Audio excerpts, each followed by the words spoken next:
Bonjour à toutes et à tous, j'espère vous retrouver en pleine forme. Bienvenue dans votre site Maths et Physique en poche. Dans cette séance, je vais aborder avec vous un sujet très intéressant, bien sûr, pour les étudiants de la deuxième baccalauréat. J'ai dit un sujet concernant les nombres complexes. Donc, il faut savoir les questions qu'on pose généralement, ce sont presque, voilà, toutes les questions qu'on pose généralement dans au jour de l'examen. Donc, vous devez quand même savoir ou avoir un outil, bien sûr, ou bien un bagage en concernant la matière qui concerne, bien sûr, comment on détermine, comment on résout une équation, comment, bien sûr, passer des transformations géométriques, à savoir la translation et la rotation et l'homothétie. Donc, on va parler de tout ça dans ce sujet-là.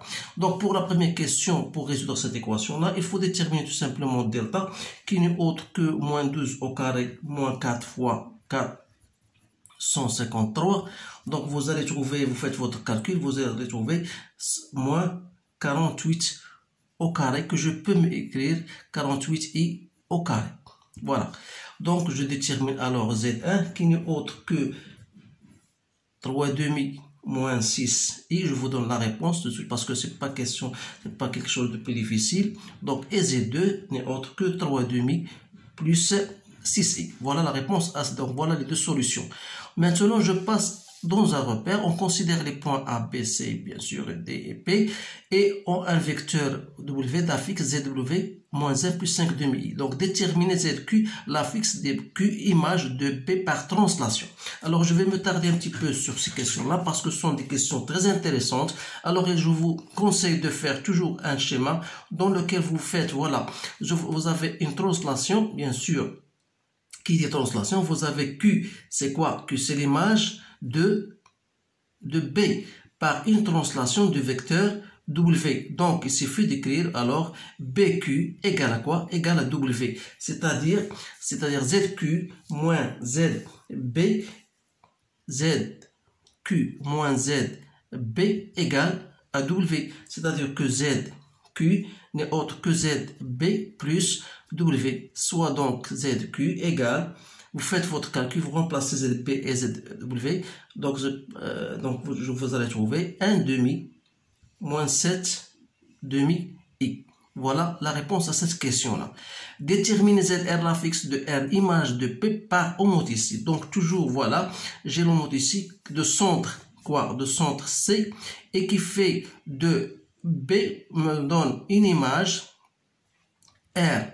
Alors là, qu'est-ce que je vais écrire? Puisque le coefficient est également un tiers, ça veut dire que CR égale à KCP. Donc, si vous connaissez bien sûr cela, vous n'aurez pas trouvé un problème. Donc, c'est moins un tiers de CP. Donc, vous allez remplacer, ça veut dire que ZR moins ZC égale à moins un tiers ZP moins ZC. C'est-à-dire que vous allez trouver ZR égale à moins 5 moins i. Je vous donne tout simplement le résultat, mais je vous montre bien sûr comment faire.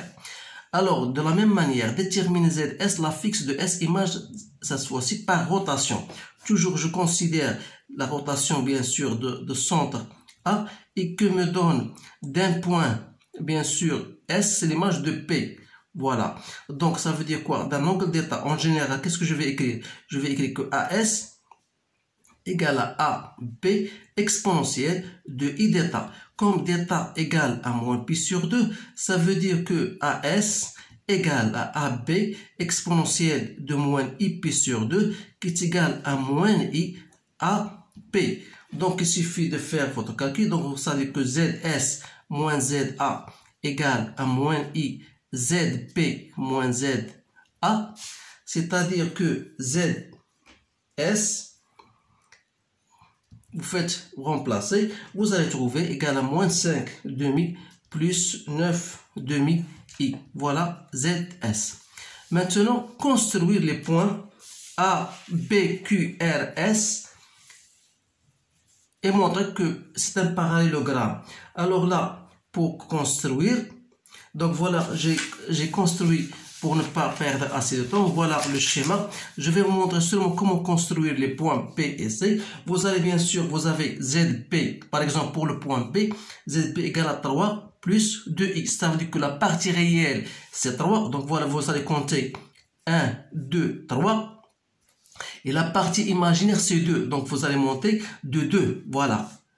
Voilà comment construire les points. Donc, je vous ai expliqué comment faire pour P. Donc, c'est de la même manière pour les autres points. Donc, vous allez trouver bien sûr ça. Vous montrer que c'est un parallélogramme. Pour le montrer, il suffit de montrer que Z, par exemple, ZQR est égal à ZPS. Alors, ZQR, c'est quoi? C'est ZR moins ZQ. Que vous allez trouver, c'est moins 11 sur 2 plus 5 demi-i. Vous allez effectuer vos calculs, vous remplacez tout simplement. Et de la même manière, vous allez trouver ZPS qui est égal à ZS moins ZP. Vous allez trouver aussi, c'est moins 11 demi plus 5 demi-i. Ça veut dire que PQRS est un parallélogramme. Donc voilà la première question. C'est facile à répondre là. Donc, calculer ZR moins ZQ sur ZP moins ZQ, on déduit que PQRS est un carré. Donc là, il suffit de faire votre remplacer, bien sûr, voilà. Donc c'est moins 11 demi plus 5 demi-i sur 3 plus 2i moins 1 demi plus 7 demi-i. Donc ça me donne moins 11 demi plus 5 demi-i sur 5 demi plus 11 demi-i. Donc je vais simplifier par les deux. Donc ça va me rester, je fais mon calcul, ça va me donner moins 55. Je dois multiplier par le conjugué bien sûr. Ça me donne 121i plus 25i moins plus 55 sur 146. C'est-à-dire, ça va me donner i. Vous allez trouver ZR moins ZQ sur ZP moins ZQ égale à i. Je ne vais pas me tarder ici parce qu'il suffit de remplacer, vous allez trouver le même résultat. Alors, pour montrer que c'est un carré, il suffit par exemple de montrer que le module de QR sur QP, c'est-à-dire c'est quoi? QR c'est ZR moins ZQ sur ZP moins ZQ, c'est-à-dire le module de ça, c'est le module de I, donc c'est 1. D'une part, ça veut dire que QR égale à QP, donc ça veut dire que QR égale à QP. Alors il suffit maintenant de montrer qu'il y a un angle droit. Donc ici, vous avez argument, ou bien l'angle que fait QP par exemple avec QR n'est autre que l'argument de ZQR moins ZQ sur ZP moins, c'est-à-dire c'est l'argument de I qui est égal à pi sur 2 modulo de pi. Donc ça veut dire que QP est perpendiculaire à QR et par conséquent PSPQR est un carré. Alors là, ce sont des questions très intéressantes. Il faut bien comment savoir résoudre ce genre de questions. Alors, dernière question, montrer que P est un cercle, elle appartient à un cercle. Donc, je n'ai pas le compas avec moi, donc ça veut dire, mais je vais vous donner un tuyau pour aboutir à ce résultat. Donc, qui dit un cercle dans le centre, puisque vous avez voilà, si je considère le triangle SPQ et SRP, ce sont deux triangles qui sont rectangles respectivement en R et en P. Donc je vais écrire cette phrase-là. Donc les triangles SRQ et SPQ sont deux triangles rectangles